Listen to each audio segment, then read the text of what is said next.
ভারতে অবৈধভাবে বাংলাদেশের যারা বসবাস করছে অবশ্যই তাদেরকে আমরা ফিরিয়ে নিতে চাই, আন্তরিকতার সাথে ফিরিয়ে নিতে চাই। সর্বপ্রথম আমরা ওই গণহত্যাকারী ফ্যাসিস্ট শেখ হাসিনাকে ফেরত। কিছু দল স্পেসিফিক্যালি অর্থ লুটপাট, চাঁদাবাজি, তদবির বাণিজ্যর রাজনীতির জন্য দল গঠন করে এবং এর মাধ্যমে বাণিজ্য করে। আমরা আধিপত্যবাদ বিরোধী আন্দোলন পরিচালনা করব ইনসাফ ভিত্তিক এবং মানবিক বাংলাদেশ গড়ার জন্য। 1980 সালে সৃষ্টি হওয়ার পর থেকে জাতীয় গণতান্ত্রিক পার্টি জাগপা কখনো ক্ষমতার রাজনীতি করে নাই, এখনো করে না, ভবিষ্যতেও করবে না। জাগপা যেটা বিশ্বাস করে সেটা হচ্ছে মজলুম মানুষের পক্ষে থাকতে হবে, অন্যায়ের বিরুদ্ধে থাকতে হবে, ইনসাফের পক্ষে থাকতে হবে, আধিপত্যবাদের বিরুদ্ধে থাকতে হবে। এই রাজনীতিটা রাজপথে করতে করতে ক্ষমতার যদি স্বাদ পাওয়া যায় ভালো, যদি না পাওয়া যায় তাহলেও ভালো, আলহামদুলিল্লাহ। তার মানে এটা জেনে শুনে বুঝে যারা আজকে যোগদান করেছে তারা ক্ষমতার জন্য যোগদান করে না।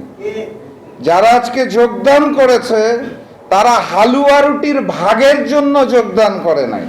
জীবন অবাক না করলে কে করবে? 28% মিল্ক ফ্যাটের অবাক করার সাথে ফ্রেশ মিল্ক পাউডার। জীবন অবাক করুক প্রতিদিন।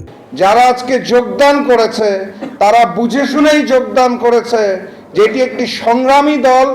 এখান থেকে আমরা আধিপত্যবাদ বিরোধী আন্দোলন পরিচালনা করব ইনসাফ ভিত্তিক এবং মানবিক বাংলাদেশ গড়ার জন্য। এই কারণে আমি তাদের প্রতি কৃতজ্ঞতা জানাই, ধন্যবাদ জানাই। কারণ জাগপা এমন একটা সংগঠন, এটা চাইলেও বাংলাদেশে বৃহৎ আকার কোনোদিন ধারণ করতে পারবে না। কেন পারবে না?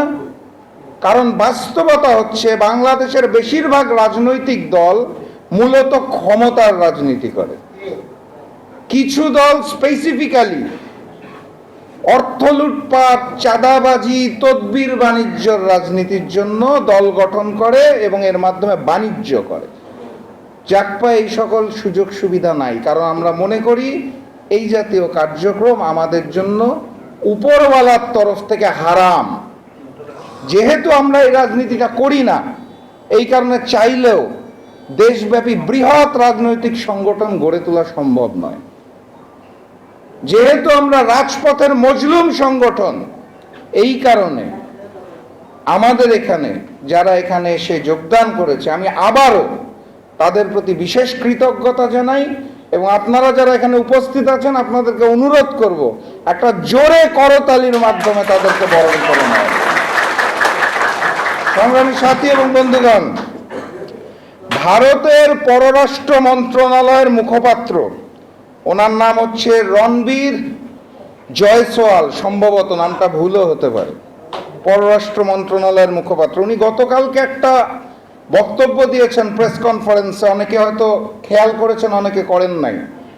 উনি ওখানে খুব স্পষ্ট করে যেটা বলেছে সেটা হচ্ছে ভারতে অবৈধভাবে অবস্থানরত বাংলাদেশি যারা রয়েছে তাদেরকে উনি বাংলাদেশে ফেরত পাঠাতে চান এবং এই কারণে ঢাকার কাছে উনি সাহায্য চেয়েছেন। তো আমি দেখলাম নিউজটা, এই যে দর্শক সারি থেকে আলহামদুলিল্লাহ আসছে, আমিও নিউজটা পড়া মাত্র আমার মুখ দিয়ে এই শব্দটাই বের হয়েছে, আলহামদুলিল্লাহ।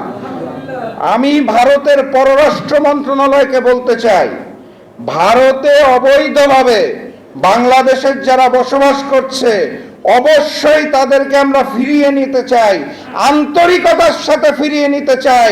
সর্বপ্রথম আমরা ওই গণহত্যাকারী ফ্যাসিস্ট শেখ হাসিনাকে ফেরত আপনারা পাঠিয়ে দিন। আমরা সুস্বাগত জানাই, কারণ 24-এর গণঅভ্যুত্থানের পরে হাজারো শহীদ পরিবার, হাজারো জুলাই যোদ্ধার পরিবার, বাংলাদেশের মানুষজন অপেক্ষায় রয়েছে গণহত্যাকারী ফ্যাসিস্ট শেখ হাসিনার বিচার দেখার জন্য।